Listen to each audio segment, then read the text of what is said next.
Well, good morning, everyone. Welcome to the Greater Columbus Sports Commission's virtual sports report presented by Marathon. I'm Linda Logan, the Executive Director of the Sports Commission, and I am your host today.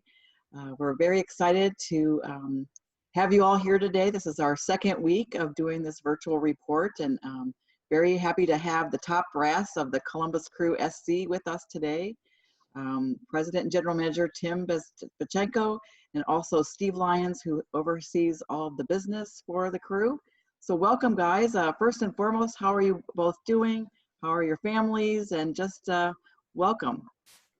Hey, Linda. Hey, everyone. It's good to see all of our friends and family, obviously on video during this unique time. But the Bezbatchenkos are staying well, and from what I know about the Lions, he can speak for himself. I see them passing through the video screens now and again, and they seem to be doing well.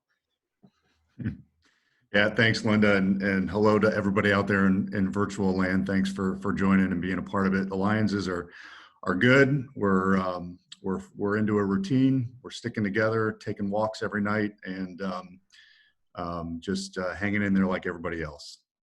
That's great. Well, just some housekeeping notes. For our viewers, you do have the ability to ask questions. We'll save those for the end and hopefully get in as many as possible. So I guess we'll just jump right in. And I know that you all had a tremendous off season, both on the business side and on the team side with player acquisitions, big business deals. And so there's got to be a little apprehension and excitement to get the season back up and running. And so how are the players doing? How are the staff? How is everything going? It's going as well as it could, I guess you could say. Obviously, it's a very challenging time for everyone, and especially in the broader sports landscape. We don't really know when we will return, but what we do know is what we had going before COVID was really exciting. And we started obviously last year with new ownership, a new vision, new leadership, a new coach. And so as we transitioned into this year, we felt like we were in a really good position, not only from a roster standpoint with the additions, but also with the core of the group that we had. And then we obviously kicked off the year with two good results. So it was it's been an interesting time, but we don't want to forget about the excitement that we had at the beginning of the year. The game, we started obviously with the win against New York City FC, where we played up a man for a lot of the game, and then we went out to Seattle at the beginning of this coronavirus pandemic, which is strange to even think about now. And we were able to pick up a draw despite those challenging circumstances. And so obviously the break came right after that, but we feel like with the off-season additions of Zelerion and Darlington Nagbe, along with the core of players that we already had, we're well positioned for when we do start up play. It's been wonderful to get to know you, Tim, back in Columbus. This is your hometown, but you've actually gotten to work in the sport around the country. And you and I actually share some joint soccer officials, if you will. Early in my career, I worked for the Kansas City Comets. It was an indoor soccer league. But Tim Lywicki, who we both worked for over the years, and he was big on nicknames, which we don't have to bring up in today's broadcast. But just to see the sport grow so much since I was involved has been great. And of course, our storied franchise here and the excitement of our fan base is really exciting. Yeah, no, I think it's obviously the time before Columbus when I came back was spent in Toronto, where Tim Lywicki was. But this project with this ownership and coming back to this city, which is obviously an exponential climb in terms of people coming and people wanting to live here and all the exciting things that we are doing as a city. But the way it came together with the new ownership and then all of our fans and the Save the Crew, it's really a remarkable time here. And we will get through this period. And obviously bringing someone like Steve on board that is well connected in the community and is really just bodes well for what we're going to be doing, again, once right now during this period and then once we get started playing again. So Steve, that's a great way to cue it up with you, you know, born in Columbus, and I know we've known each other for quite a while. You worked in sports with the Memorial Tournament and then for the Columbus Partnership, and now to get back into sports and be at such a high profile time in our career as a city growing. And talk a little bit about maybe your background and what this new role has for you. And Yeah, no, thank you. I am curious, by the way, on the nickname discussion, so we're going to have to come back to that at some point. You know, I was thinking about this a year ago. This past weekend, I was in Montreal with Bez and Sue Zazon from Huntington and Pete Edwards and some others from Columbus. Still in my capacity at the Columbus Partnership, but we were doing a road trip travel to see the team play and you know, celebrate you know, on the heels of having, you know, saved the team and keeping it in Columbus. So it's amazing as we reflect on how quickly and how fast things change to kind of fast forward to me now being in this role. You know, as you said, Columbus is my home, born and raised here, and to be a part of the effort that helped keep the asset of the crew here in Columbus and then transition into be a part of the vision that the Haslams and the Edwards have set forth has been really a dream come true. And to, you know, think about where Columbus was 10 years ago to where it is today and where we know it's going in the future. It's exciting to know that the crew will have such an integral role in terms of how our city grows globally and the global role that soccer plays into that growth. And really just excited about thinking about when we get back into play, and you know, really excited to continue to push forward on the momentum that we built. talk a little bit about some of the things that happened in the off season with the naming rights, and those were exciting for those of us that, you know, follow both the business side and on-field play. I think those are some big wins that you all accomplished. Yeah, it's exciting. You know, I think most everybody saw the news that we not only were able to extend our partnership as with Ohio Health as our official healthcare partner, but also bringing them on board to be the new naming rights partner for our soon to be constructed performance and training center. Also putting together a jersey partnership with Nationwide.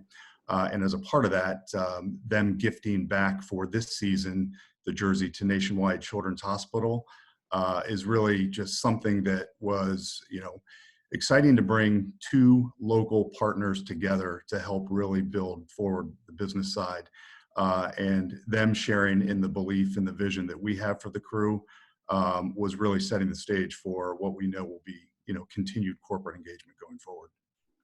Well, now I guess we'll come back to the team itself and what's happening now during this break with, you know, all of us at home. And I'm sure for them, just these high level athletes trying to stay fit, just mentally and physically. And can you talk a little bit about what's happening there with the team? Sure. Yeah, it's a strange time because you have preseason that kicked off in January, and we went to 3 different locations, and you're sort of hurrying up to get ready for the season, and then we play 2 games, and then it just stops, right? And I know everyone shares that same feeling because our lives just in some ways stopped, whereas in other ways they just kept on going. And for players, it's even more challenging because they are used to having a structured set of a training schedule, a morning routine. Obviously, there's a cadence on the weekends where they're playing games. So the hardest thing during this period is really not knowing when you're going to start up again. So there's this uncertainty that's surrounding everything that we do. So led by Coach Porter and Clyde Brewer, our high performance director, as well as our team doctor, I feel like we've put in place some parameters and some guidelines, and obviously a training protocol that will keep the players active, fit. But we kind of look at our players in a technical, tactical, physical, and mental way, right? So physical is the one that you kind of lean to, and you say, okay, and from the physical standpoint, how do we keep them fit? Do they have some of them have a home gym, some of them don't. So we might have had to ship, we've shipped equipment to pretty much every one of our players at this point. And well, not even only shipped, but people have dropped it off from our staff, right? So our sports science departments are obviously working extremely hard in this new environment to make sure they're staying fit. But there's also the mental side of the game, and making sure that the players are cared for. We have a number of new players who moved into the market who don't know Columbus, from Argentina, a couple from Holland. One of them actually had to leave because he was having his wife was due. And so before the restriction, he flew home and actually recently just gave birth to a baby girl. So in a lot of ways our lives stopped, but in other ways, right, real life you can't happens. stop, Right. you can't stop pregnancies and births and whatnot. So it's exciting. We do, Caleb Porter, our coach, has a call every Friday with the players that we'll get on and provide them updates from the league. The league has a subcommittee that's made up of ownership and GMs and CBOs that are giving information on a daily basis. But there's things as innovative as obviously Zoom calls and Zoom workouts. And it's interesting to see Giassi Zardes working out when his kids are slapping him on the leg with a toy. Just like all of us, we're the players are in the same situation in many ways. And the challenge that we have is sort of how to make sure that we continue a team unity, togetherness, the chemistry that we felt like we built through preseason in the first two games. How can we pick that up or continue that during this period? Well, I have two questions from that. One is, I know you're trying to build this culture with the team and the front office and all of that. I think that's important. I know for our organization as well, we're trying to make sure that everybody's upbeat and happy, and how can we jump in when needed. Have you noticed sort of that culture because of how important it is, some added touches that you're doing? Yeah, absolutely. I mean, it starts with some of the goal setting that the team did in preseason. Obviously, we'll have to revisit those goals, but the team believes that we can do something great this year. And the way that was created is Coach Porter has a leadership council that's a handful of players. And through that leadership council, he's communicating on a daily basis to making sure that everyone feels together, and that our new players that came from our academy, and Sebastian Berhalter and Aiden Morris, who they spent a year away from home at college, but this is new for them too, that they need to be included just as much as the new players from overseas, as much as Pedro Santos, who's been with us for a number of years. So through this leadership council, and then obviously various means of communication, texting, Zoom chat, we have Microsoft Teams through the club that we set up to make sure that we are communicating, staying productive, and maybe just checking in beyond the sporting aspect, right? And making sure we humanize this whole period and understand that people have different levels of anxiety based on the information flow that's coming every day on the news, the lack of testing, when testing becomes available, because that really will signal the start of when in some ways we can start training and it's like the stay-at-home order. A lot of it's tied to our ability to test, and that obviously hasn't come yet. That leads me to really ask a little bit about how the league has made some of the decisions. I know there was a consortium of the major league sports that have been, working together. Obviously, you're all trying to get input with even just the decision that you had this week to extend your time at home. Can you talk a little bit about how those decisions were made? Yeah, obviously the local, it's a mix of sort of the federalism, right? The local decisions are made by the state and the local government authorities that we're all following, but there's also the league objectives, making sure that there's a competitive balance and that all the teams are doing something similar during this period, right? So there's things that are controlled by the league office, but there's also things that are controlled, locally based on the stay-at-home order. And the decision, for example, that the May 10th date, that this week the announcement was that it's very unlikely that we will be playing matches by May 10th, unfortunately. But at least that gives us more certainty around, okay, maybe it's going to be June or even pushed back to July, but we can plan better, right? And that comes at the league level. But in terms of the steps that'll be required before we get back into playing is the first, and it's all relates to testing, like I said, but there'll be individual training, because right now it's happening at home, just like I said, just like all of us. But the first step will be, how do we get the players in our facility at OBETS for individual training? So obviously following social distancing guidelines. Our team doctor, Dr. Hospital from Ohio Health, has been an incredible leader during this time, and especially at the league level, of driving this protocol that every team needs to be doing something similar when they get back to their facility, to make sure that we put safeguards around players' safety and health. So the second step then will be small pod training, right? So you, again, with social distancing, so you might have a handful of players that are coming in. If you're following global soccer in Germany, they started playing, or they've been training, but Bayern Munich started yesterday playing at their facility, keeping far distance amongst the players or between the players. But that's exciting, because then you can start to again work on that team unity and cohesion, and start doing some something beyond than just fitness and the technical. You can start getting into tactical pieces. The next step is sort of then obviously the team training. At some point, if we have regular testing that we know who is potentially exposed or positive and who's not, then we can bring the team together. And that would be something that would look like a preseason. And at minimum, we're going to need four weeks of preseason. I think at this point is what sort of the chief soccer officers, is a committee called the CSOs, and they're recommending, along with the medical community, that we're going to need a minimum of 4 weeks. I think some think we might need more. And that all depend on really on the competition structure and the calendar that are put into place for when we do restart. So so those are sort of the steps that'll need to take, and everything sort of goes off of that, when that first game we can schedule. All right, well, thank you. I know, believe it or not, we're going to head into the question and answer period in just a second, but I did want to do a nice shout out just for the philanthropy and the charitable side of what the team and the ownership has been doing around the country, and I know in Columbus in particular. So any comments, Steve, that you'd like to add before we go on to the question and answer?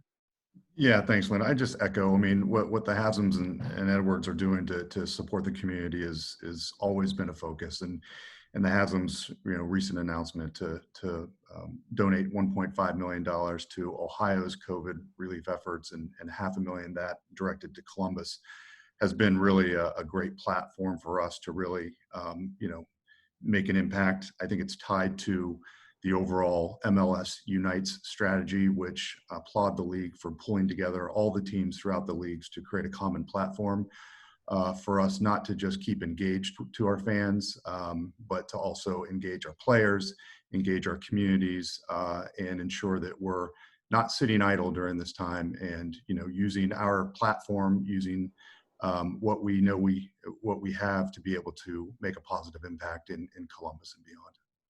Thank you so much. Well, I'm going to turn it over to Jen Cartmel, our Director of Marketing. I think she's been monitoring the question and answer questions here. Yes, good morning. Our first question is, the crew has been putting out a lot of unique content to connect with fans while play is paused. Can you talk about the motivation to create content like the 30-day step challenge and the at-home workouts? Yeah, maybe I'll just kind of continue from where I was speaking. It's really just, it's about keeping connected to our fans. We want to make sure that we're pulling together the players, the coaches, our club, and really in this three-pronged platform, if you will, to educate the public on the importance of health and safety, to entertain and create some fun and engaging content that keeps people and keeps soccer at the forefront of their minds, but also to elevate how we showcase local community heroes. And I think part of this is motivated not just by connecting to our fans, but recognizing that sports plays an important role in how our community heals. And, the more we can provide content that keeps people, in their mood elevators high, is an important part of the process as we move from where we are today to the point in time where we, where this is behind us. And, one other component I think I'll add to that, in partnership with Nationwide Children's Hospital, is thinking about leveraging our partners to use the platforms that they have to help make an impact, and coming up with programming that targets the mental health aspect that's so important in our community, not just for all of us, but for our kids, and ensuring we can help make a difference in how our kids are getting through this time as well. Thank you, Steve. The next question is, with Sonic Temple canceled, will construction start sooner for the Ohio Health Performance Center, or is it still slated to start in June? Still slated to start in June. The cancellation does not change our schedule that we have for construction. That was one of the first things I thought of too, everyone. You know, He was pushing. Built, the better. The one thing, just to go back to what Steve was talking about, the digital content, I kind of thought of a call that we had with the commissioner a couple of days ago, where he talked about, you know, the opportunity that sometimes comes with these crises, the crisis that you can seize it. And I think the opportunity we have is to tell the stories of our players, and to really connect the fans to our players, and they can see what our players are doing in their daily lives, and maybe see a different side of the players. And so I think through this content, it's an opportunity, like Steve said, to connect, but maybe be a little bit more open and transparent to their daily lives. You know, we're all showcasing our living rooms and offices and you know, virtual backgrounds, but Cool backgrounds, yeah. players obviously are not used to that. But what can we push them to do to provide that access for our crew family? We'll end with one final question, since the 20 minutes flew by. The MLS unveiled the MLS Unites campaign this month, focusing on bringing the entire soccer community together. What can you tell us about that, and why it's important for the crew? Well, I think you know, I think it is important to just help be a part of how we can maybe fill a void that's existing out there in people's lives. You know, again, you know, sports is the ultimate uniter, and we think soccer, you know, plays an important role in that, not just in Columbus, but throughout the league. And you know, I think it's interesting, while we compete on the pitch, you know, week in and week out, all of the teams across the league are in a sense rooting for each other. We're sharing best practices. We're creating content that you know, delivers impact in communities. As Tim alluded to, we're telling the story and humanizing you know, the stories around our player. And I think, you know, the notion of just continuing to you know, use our platform to make an impact in the community, but also to provide fun and engaging ways for people to stay healthy and get through this time is an important role that we're proud to be a part of. Well, I can't believe the time has gone so quickly, and I appreciate both of you being part of our virtual sports report. We're going to do this again next week, same time, same place, 11 o'clock. And thanks to Marathon, of course, for sponsoring us. And thanks to the technical team for putting this together. And thank you all for being part of our day, and have a good day, and stay safe, everyone. Bye-bye. Thanks for having us. Stay Thank healthy. you, guys. Thank Bye-bye. you. Thank you. Bye-bye.